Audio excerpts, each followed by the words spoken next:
Good morning, CHC. Let's start off by recapping what we've looked at so far in our study of Laban. So on Monday, we covered that if words were written about us, how would they describe us? And we looked at occurrences in the Bible where we were introduced to individuals and how they were first described told us a great deal about their character. And Laban, he was a man who loved his stuff. And that's what we're told about him. And that's what we think of his character when we think of this man. And we need to make sure that what is known about us is that we have a godly character.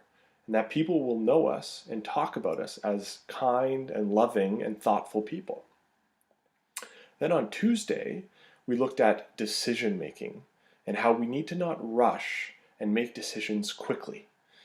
That's when we make poor decisions. And it's important to always go to God in prayer to guide our decisions.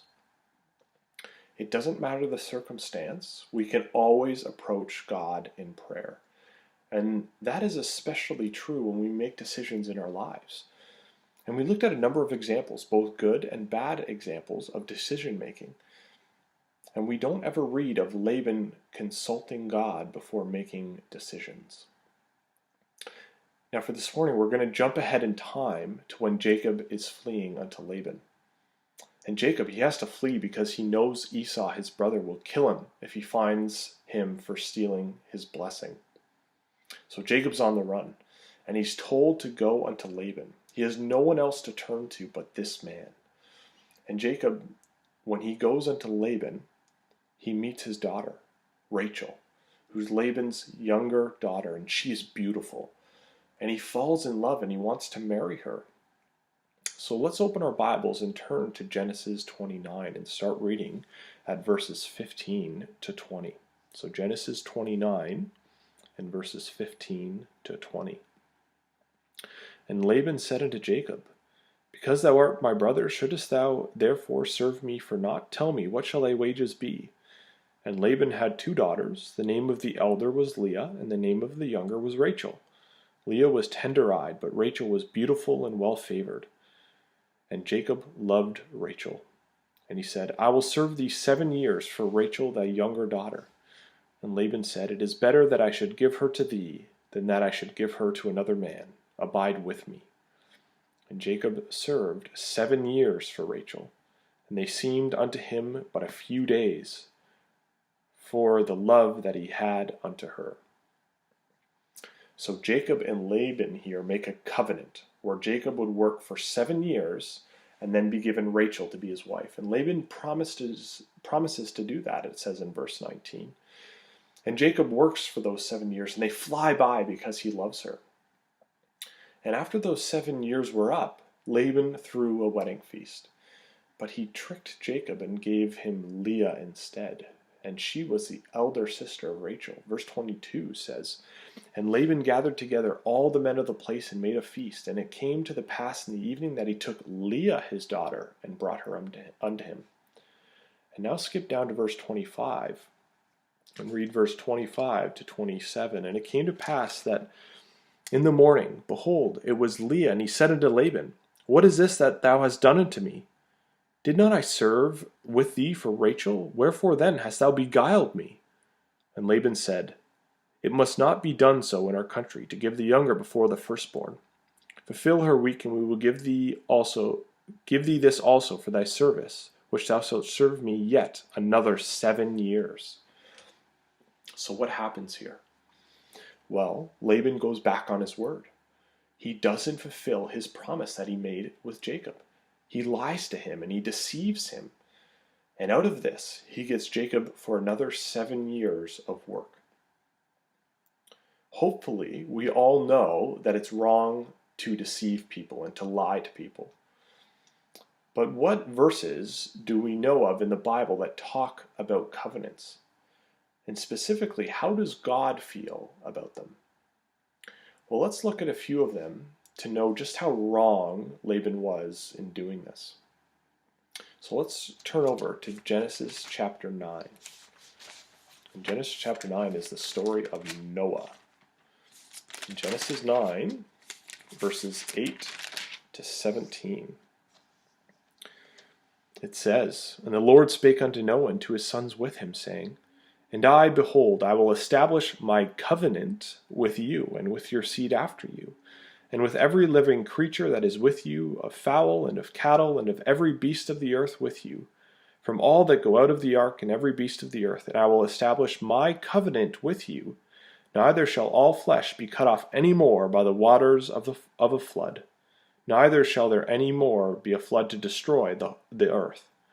And God said, This is the token of the covenant which I make between me and you and every living creature that is with you for perpetual generations. And I do set my bow in the cloud, and it shall be for a token of a covenant between me and the earth. And it shall come to pass when I bring a cloud over the earth, and that the bow shall be seen in the cloud, and I will remember my covenant which is between me and you and every living creature of all flesh. And the water shall no more become a flood and destroy all flesh. And the bow shall be in the cloud, and I will look upon it, that I may remember the everlasting covenant between God and every living creature of all flesh that is upon the earth. And God said unto Noah, This is the token of the covenant which I have established between me and all flesh that is upon the earth. So this is God's promise to not only Noah and his sons, but also to us, that he will never flood the earth again. And has he? No, he hasn't. He's kept that promise. Even though we are in times that are as bad, if not worse, than before the flood. But God still keeps his promise that he made to Noah to not destroy the earth. There's another one, we're not going to turn there, but if you want to write this down, it's 1 Kings 8, verses 20 to 25. 1 Kings 8, verses 20 to 25. And this is Solomon when he builds the temple for God. He realizes here the amazing covenant that God made with David his father. And he marvels at how God keeps his word and fulfills all that he said to David. And Solomon praises God for it. In Hebrews 7, verses 22, another one if you want to write it down, we're not going to turn there, but Hebrews 7, verse 22, and that's with Jesus. And with Jesus, we get a new covenant with God, where we get forgiveness of our sins. This is the greatest covenant God could give us, is to be able to approach him and be forgiven of our sins. And this is all possible because God made a covenant through his Son. How amazing is that? Let's turn over to Numbers 30, verses 1 and 2. And we'll read of another instance of how important covenants are to God. So Numbers 30, verses 1 and 2. And it says, And Moses spake unto the heads of the tribes concerning the children of Israel, saying, This is the thing which the Lord hath commanded.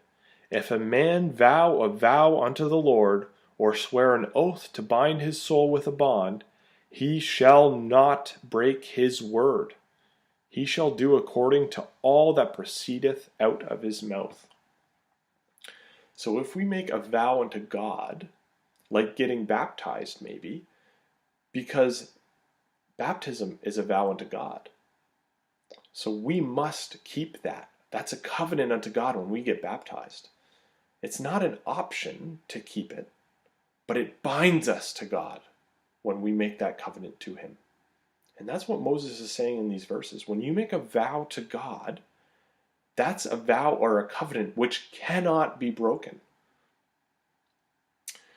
So we know from these verses that God takes his promises and his covenants very seriously, and so should we. Our word is our bond. When we say we're going to do things, we need to do them. So let's read of another one, and that's in Ecclesiastes 5. So it goes Psalms, Proverbs, Ecclesiastes. So Ecclesiastes chapter 5. And we're going to read verses 4 to 6. It says, When thou vowest a vow unto God, defer not to pay it. For he hath no pleasure in fools. Pay that which thou hast vowed. Better is it that thou shouldest not vow, than that thou shouldest vow and not pay. Suffer not thy mouth to cause thy flesh to sin. Neither say thou before the angel that it was an error. Wherefore should God be angry at thy voice and destroy the work of thine hands? So when we make a vow or we make a covenant, it must be kept. It's better to not promise at all than to break our promise before God. We need to be people of our word. So that's extremely important. So the lesson we can take away from this morning and we can practice for the rest of our day and week is to do what we say. When we tell our parents or our teachers that we will do something, we need to make sure we do it. Unlike Laban, who, because he couldn't keep his word, he was somebody who couldn't be trusted. We don't want to be that type of person. So let's try to work on keeping covenants and do as we say. So thanks for listening this morning, and I hope you have a great day at school. And tomorrow, for the last devotion this week on Laban, we will be considering deception and trying to deceive others and why we shouldn't do that. So I hope you have a great day.